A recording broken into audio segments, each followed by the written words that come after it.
By its very nature, evolution occurs very slowly and over extremely long periods of time. We cannot observe it directly, so we have to use indirect methods to study physical evidence of evolution. Now, there are a variety of sources for that evidence. The fossil record, geographic distributions, comparative molecular biology, comparative analogy, and embryology. Fossils are simply preserved remnants and impressions of past organisms. They could be footprints, droppings, impressions, bones. These fossils do show not only similarities, but also differences between current life forms and species long extinct. Unfortunately, species cannot give us a complete picture. Fossilization occurs as hard body parts such as bones, teeth, and shells become impregnated with minerals from surrounding water and sediment. This often requires huge amounts of pressure to preserve the species before death and decay settle in. Landslides, mudslides, underwater volcanic explosions all lead to excellent conditions for the production of fossils. Eventually, the sediments will be uplifted by geological processes, exposing the fossil's past life. The process of producing a fossil is very difficult and complicated. This tends to lead to a very biased sampling of past life, as only certain species are going to be able to be fossilized. Here's an example of how an organism dies underwater. Layers of sediment accumulate on top of the dead organism. The hard parts of the organism become impregnated with minerals, and uplift and erosion expose the fossil. Now, this looks like maybe it's occurring over large amounts of time, but it can't. This organism is going to have to be buried very rapidly under a great deal of pressure to prevent decay and rot from settling in and tearing that fish apart before it is fossilized.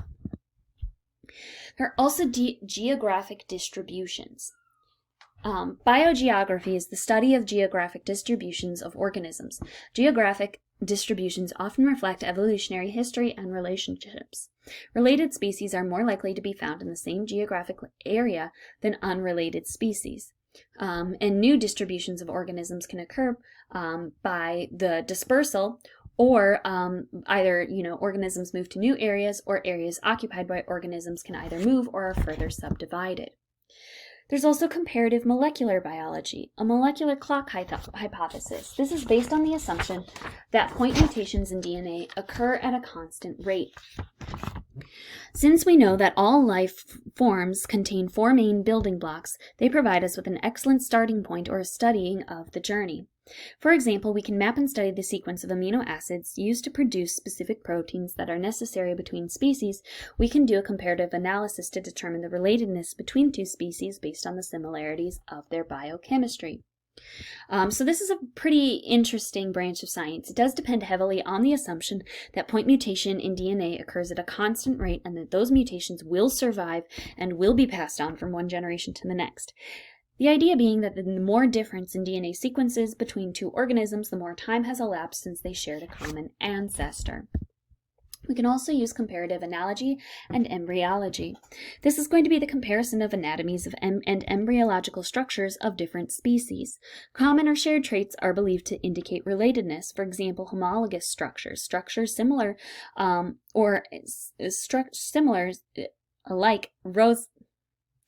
structurally similar organisms likely arose from a common ancestor. My goodness, that was very difficult to say.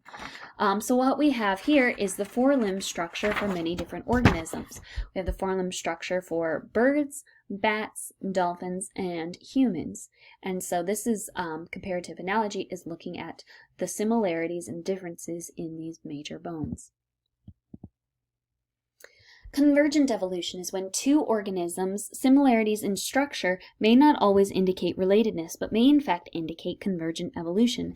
The idea that 2 organisms evolve similar structures because of similar ecological roles and selection pressures. So they may not have been related at all, but because they occupy the same role in a particular environment, they've adapted in the similar ways. This can lead to what are known as analogous structures. These are structures that are similar because they serve a similar purpose, not because of the necessarily relation. Common embryological origins can be considered evidence of common descent. For example, all vertebrate embryos look very similar in early development. So this is an example of that embryological evidence. Early on, almost all embryos look very, very similar. We're looking at a fish, a chicken, and a human embryo. All initially look very similar, but of course, by the time birth rolls around or very soon after, they're going to develop quite differently. During Earth's history, the tectonic plates that make up the surface layer of Earth have moved with respect to one another, causing the continents to spread apart or collide. About 250 million years ago, a single supercontinent stretched from pole to pole. As a result of continental drift, the landmass began to break apart, creating continents that take the shape of those we know today. The movement of the continents has had an enormous impact on the distribution of animals around the globe.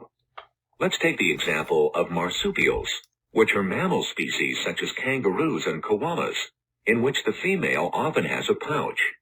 Most species of marsupials today live in Australia and nearby islands, with many fewer in Central and South America, and just one native species in North America.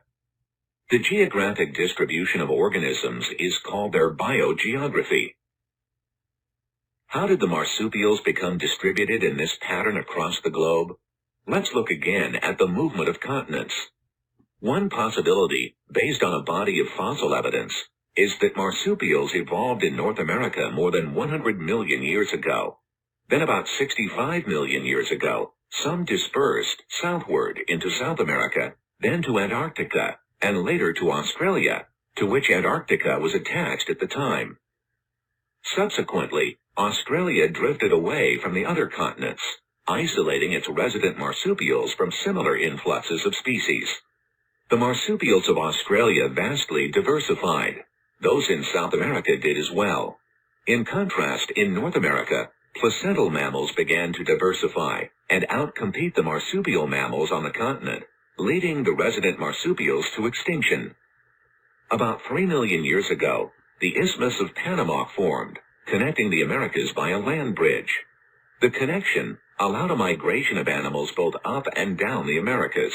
The result was a massive loss of marsupials from South America, as they were outcompeted by the placental mammals from the north. The single North American marsupial species, the Virginia opossum, arrived from South America by this route. In contrast, Australia continued to remain isolated, allowing their resident marsupials to evolve in isolation.